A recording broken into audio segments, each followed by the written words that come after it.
the southernmost reaches of the earth, a land of pure white desolation, battered by winds strong enough to knock a person off their feet, with temperatures colder than dry ice. Antarctica is a place where almost nothing survives, but for more than a century, it has haunted the dreams of explorers. This is where Robert Falcon Scott's destiny and tragedy would unspool, turning one man's quest for glory into one of the world's most unforgettable stories of courage and calamity. Robert Scott was born in 1868 in Plymouth, England, into a family as steeped in military tradition as the cold sea spray that lashed the city's harbor. His father and grandfather both served in the Royal Navy, and stories of courage and discipline were the stuff of dinner conversation. Scott's mother, Hannah, was known for her sharp wit and unyielding strength, a trait her eldest son would be forced to call upon. From a young age, Scott was more at home outdoors. He developed an early passion for the natural world, collecting insects, sketching birds, and exploring the moors near his family's home. With 4 aunts and uncles in the armed forces, Scott's path seemed set. He enrolled at a strict naval preparatory school at 13 and joined the prestigious HMS Britannia before he'd even finished puberty. The naval world was one of rigid discipline but also of camaraderie, a brotherhood that the shy but determined Scott embraced wholeheartedly. By his late teens, Scott was sailing the globe to distant ports. He learned celestial navigation, how to command respect, and how to survive at sea. The grueling pace left little time for a personal life, a sacrifice that foreshadowed future hardships. But Scott's life wasn't without turbulence. The late 19th century was a time of strict social etiquette and rumor. Scott found himself at the center of whispers and scandal, not least due to a mysterious gap in his naval records around 1890, possibly because of a hushed-up love affair that, if fully exposed, might have ended his career before it began. Whether fact or rumor, the shadow of scandal haunted him for years. Scott's demanding naval trajectory was interrupted by family catastrophe. In 1897, his father's sudden death left the family penniless, relying on the meager salaries of Scott and his beloved younger brother, Archie. Archie quit his army commission to pick up more stable work and support their mother and sisters. But in 1898, fate dealt another blow. Archie died of typhoid fever, leaving Robert as the only breadwinner. The combined weight of expectation and personal loss would shape Scott's dogged pursuit of success. From this moment, ambition was not only about pride, it was survival for those who depended on him.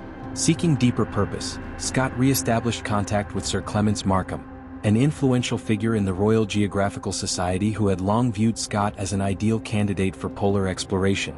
At the dawn of the 20th century, the world's last blank spaces on the map beckoned daredevils and dreamers. Science raced to unlock Antarctica's secrets, and imperial pride demanded new feats. The Discovery Expedition, which left England in 1901 under Scott's leadership, would be a baptism by ice for most of its crew, including its commander. Few men on board had ever endured true polar hardship. With sled dogs, ponies, and a handful of scientists, the Discovery was both a ship and a floating laboratory. The expedition's dual aim: drive further south than anyone before, and unlock geological and zoological mysteries. The Antarctic wastes proved ruthlessly educational. Within weeks, frostbite gnawed at extremities. The men's unfamiliarity with sled dog handling left them exhausted, often trudging through waist-deep snow dragging supplies behind them. When their food ran low, they were forced to supplement their diet with seal and penguin, an experience as unpleasant as it was necessary. Disaster struck early. A raging snowstorm trapped Scott and 2 companions in a tent for days. Rations dwindled, hope thinned. When they finally made a desperate decision to press on, tragedy followed. A young seaman, George Vince, lost his footing and vanished over an ice cliff, his body lost to the Antarctic. The incident reminded everyone just how thin the margin for error really was. Despite setbacks, Scott pushed the boundaries of human achievement, venturing hundreds of miles inland to discover the towering polar plateau. The team endured starvation rations, deadly cold, and endless darkness. Scott's strict naval command style became both a blessing and a curse, keeping discipline, but occasionally sowing resentment among scientists and more free-spirited crew members, like Ernest Shackleton. By 1904, when the Discovery eventually returned to England, after literally blasting its way out of the ice, Scott was a household name. Scientific specimens, new maps, and tales of survival captivated the world. For Scott, though, glory was paired with loss. The expedition had claimed lives, health, and relationships among his men. On his return, Scott was welcomed as a hero: medals, knighthood, dinner with the king, and a place among Britain's social and scientific elite. His circle now included royalty, explorers, and the artistic set, through whom he met Kathleen Bruce, an energetic, eccentric sculptor who counted Picasso and Isadora Duncan among her friends. The two married in a lavish ceremony, and a year later, their son Peter was born. For a brief time, Scott found happiness and even domesticity. But his spirit grew restless. News of Shackleton's own Antarctic near triumph in 1909 fueled the fires of competition and pride. The North Pole had now been claimed. The world's gaze shifted ever more hungrily to the icy south, where a new race for dominance was about to unfold. By 1910, Scott had secured funds and support for a return. The new mission, dubbed the Terra Nova Expedition, was larger, more ambitious, and more public than anything that had come before. Its stated goals? Conduct cutting-edge research, gather samples to transform our understanding of Earth sciences, and, most importantly, claim the South Pole for the British Empire. Yet as Scott's preparations gained momentum, a shadow fell across his path. Roald Amundsen, a Norwegian polar legend and unrivaled expert in Arctic survival, had quietly diverted his own expedition to the Antarctic. The South Pole would become a two-way sprint, Britain versus Norway, amid blizzards, crevasses, and psychological warfare as much as physical hardship. Scott's approach, grounded in British traditions, was heavy on organization and hierarchy. Amundsen, meanwhile, emphasized speed and adaptation, applying lessons from indigenous peoples and bringing expertly bred and trained dogs. Even before landing on Antarctic shores, the Terra Nova was battered by an epic storm, nearly lost to the sea. Weeks frozen in pack ice delayed arrival, and heavy machinery designed to make sledging easier sank through thin ice before it could even be used. The horses, chosen over dogs for their supposed reliability, soon proved woefully unsuited to the terrain and suffered pitifully. Hard lessons went unheeded. In the winter of 1911, as the men prepared for their fateful push, cracks showed in morale. Supplies dwindled. Temperatures dropped further and faster than anticipated. At base camp, Scott's famed optimism seemed unshaken. He wrote glowingly of his team and preparations in his journal, but beneath the surface, doubts festered. Orders for support parties and dog teams were written ambiguously, and vital depots were placed too far apart. On November 1, 1911, Scott led a multi-pronged caravan out onto the ice. Motor sledges, ponies, dog teams, and sled pullers on foot.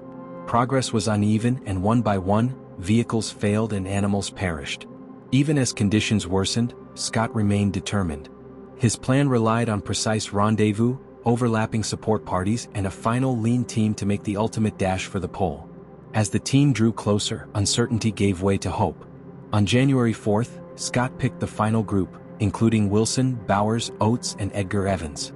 On January 17th, after months of agony, they reached the pole, only to find Amundsen's working tent and the Norwegian flag fluttering in the wind. A note on a stick read, "Welcome to the pole, let's hope for a safe return." Amundsen had gotten there first, beating the British by 5 weeks. The bitter realization broke their spirits. Evans reportedly broke down in tears, and Scott's journal, carefully composed until now, suddenly revealed his deep sadness and fatigue. But there was no time to wallow. The return was always expected to be harder. The homeward trek began. Supplies ran low, and every step away from the pole seemed heavier than the last. Edgar Evans's hands were raw and infected from frostbite. His mind, addled by cold and exhaustion, began to fail him.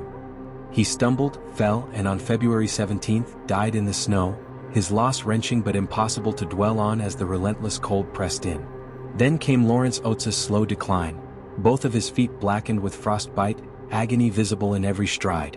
The group fell back, lost time, and missed the crucial window for dog teams to run out as support. Oates realized that his slowed pace endangered his friend's survival. On March 16th, he uttered what might be the most stoic farewell in exploration history, "I am just going outside and maybe some time." He stepped into the blizzard, sacrificing himself for his friends. Scott, Wilson, and Bowers struggled on, growing weaker by the hour. In the final throes of the journey, a vicious blizzard pinned them down just 12 miles from a supply depot. Without food, fuel, or hope, the three men made one last camp, their tent rapidly filling with snow. Scott's diary, written with a trembling hand, alternated between matter-of-fact details, reflections on their scientific legacy, and poignant final messages to loved ones and supporters back home. On March 29th, he could write no longer.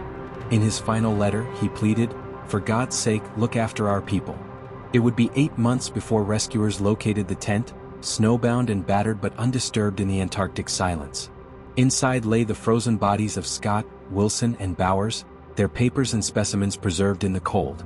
Among their possessions were 35 pounds of rock samples, fossils that rewrote scientific theories on the ancient climate of Antarctica, proof of their commitment to the mission's ideals in their last moments.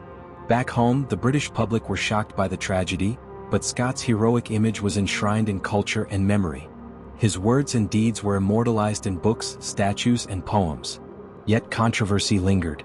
Critics pointed to critical mistakes, mismanagement, stubborn faith in tradition over local wisdom, and confusing orders that hindered rescue. Later analyses by historians offer a more nuanced view. Scott was neither reckless fool nor perfect hero, but a complicated man whose strengths and flaws were equally monumental. The story of Robert Falcon Scott's last expedition endures as one of the greatest tales of adventure, ambition, and endurance in human history. Against the vast, uncaring Antarctic night, Scott and his men sought not only national pride but new knowledge, risking everything for a chance to redefine human limits. What remains is not just tragedy but testament. The fossils rescued from the ice, the indelible entries in Scott's diaries, and the eternal fascination generations hold for the explorers who dared to confront the ends of the earth. Thank you for voyaging through history's most challenging frontier with us. If you're as captivated by stories of courage, rivalry, and discovery, make sure to like and subscribe for more from Ghosts of Conflict and discover even more untold secrets.